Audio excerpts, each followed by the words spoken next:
There is something about coming to a riverside early in the morning, listening to the sounds of crickets and watching canoes move in the gentle tide.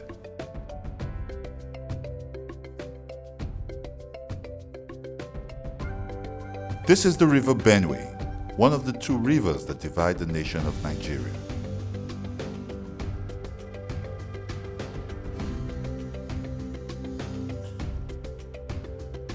As with other major water bodies around the world, many people's lives depend on the river.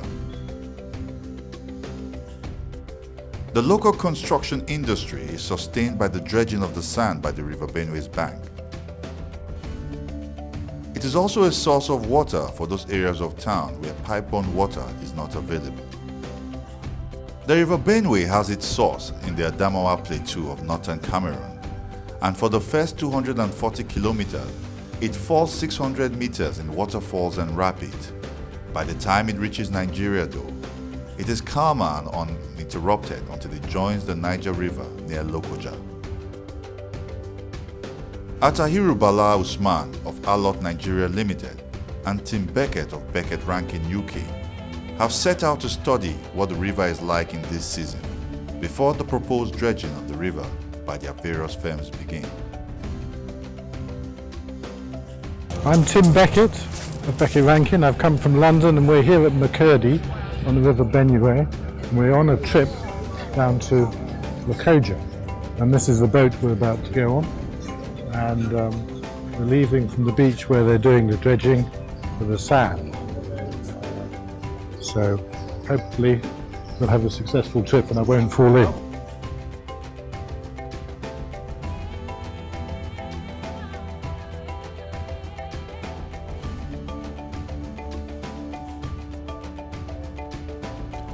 At the time of this trip though, it is dry season in West Africa and the river is low. The team is worried that this might impede the smooth running of the engines of the boat. So far, this hasn't caused any problems and the boat is gliding through the water swiftly. The river banks are lined with lots of beautiful trees, but there are visible signs of damage caused by erosion. The team studies their maps, taking notes of what they see along the route. Various communities live along the river banks, with boats ferrying numerous goods and people continuously. The level of the water has steadily been sinking over the last 100 years, so the team takes measurements of the current water levels.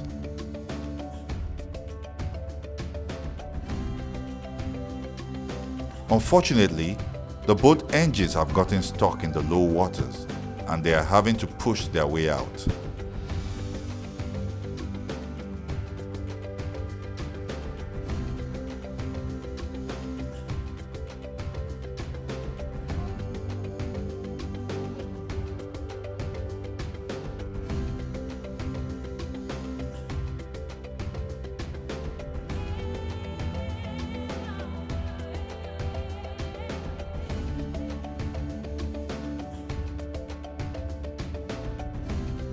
After a few hours, the team stops to refuel the boat and have a discussion with a member of the local community. So what's the current like in the rainy season? In the rainy season, current you're almost 6 to 7 months. Right. So you can't paddle your canoe against that? Like one of Lokoja Beach. That one is almost 10 months.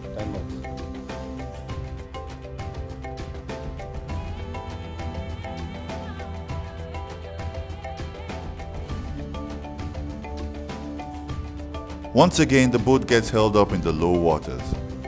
This is one of the main reasons for the present study, to trace the river's route from Makurdi to Lokoja, and why the Nigerian government wants to dredge the River Benue, as it is currently doing with the Niger River, to allow all year-round navigability for larger boats, which will increase economic and commercial activities on the river. Life for the people who live along the river is linked to the water, and right now only smaller boats can move easily along the low waters.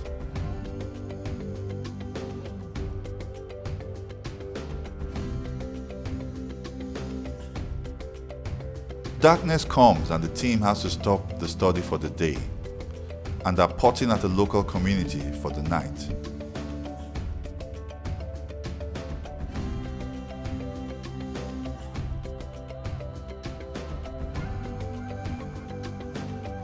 A community elder has hosted the team for the night and is taking them back to the boat while showing them sights in the community.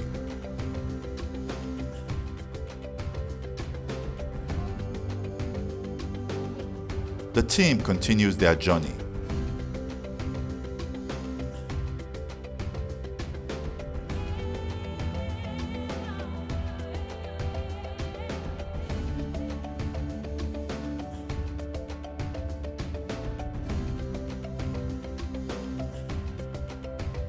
While some engine maintenance is being done, the team watches a huge herd of cattle being watered in the river.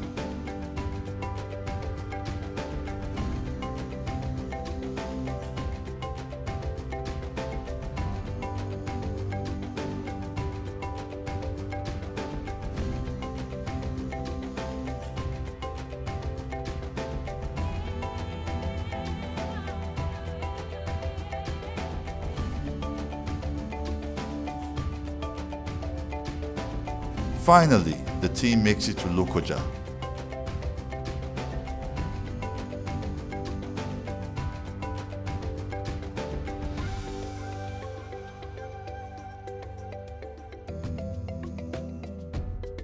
Tim Beckett looks at measurements of the original water levels, and we can see how levels have fallen over the years.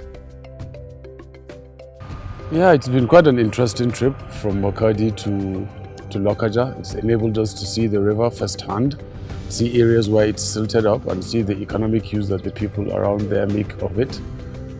The next step now is to go on to a detailed bathymetric hydrographic survey of the area to be able to develop a map that will show us the areas to be dredged to achieve all year-round navigability, which is the main thrust of the project. It will be able to allow for inland water navigation. It will allow for the decongestion of the existing Lagos and Port Harcourt ports. It will create more economic activity around these areas. There is a lot of demand for inland water navigation, but the silt and the low depths does not allow that. What I found the trip most interesting, I think there's two particular things that caught my attention. The first is how important the river is to the communities and how intimately their lives revolve around it. So there's a lot of fishing and washing and everything, even mining sand that goes on in the river. So it's quite important in anything that we do that we don't alter that or adversely affect how people live with the river. The second thing that I noticed was that the river is so mobile. The banks are nearly all sand and silts, and the river wanders about within this, between the banks. One is eroding, the other is accreting, there's islands. It's all a very dynamic situation and changes every year with the rainy season. Trying to find a solution for navigation with all this dynamic river morphology is going to be quite a challenge.